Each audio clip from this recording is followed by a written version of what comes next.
Pasi 66 vjeçarja Teuta Kasoj dha fundjetës duke u vetë helmuar në banesën e saj në qytetin e Bilishtit, fqinjët e familjes Kaso rrëfejnë se si u njohën me ngjarjen. Sipas tyre, ishte djali i 66 vjeçares që jeton në Tiranë, ai që kërkoi ndihmë te fqinjët, pasi Elma nuk i përgjigjej thirrjeve telefonike që të mërkurën në mbrëmje. Kanë qenë murgeshat që shërbejnë në zonë dhe policia, ata që hapën derën e banesës, ku dhe e gjetën Teuta Kason pa shenja jete.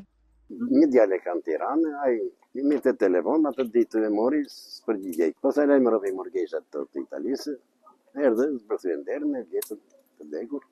Policia pastaj bëri punën e saj, shkon në morg. Tër Bilishtin të rënditi.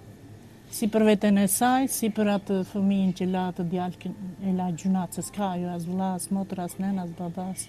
Fqinjët rrëfejnë se që prej korriku të 2024-s, ku i biri Rigel Skaso u dhunua për vdekje në Tiranë, gjendja emocionale e 66 vjeçares ishte tepër e rënduar, duke pohuar se ishte izoluar tërësisht dhe kishte ndërprer komunikimin me të afërmit dhe fqinjët.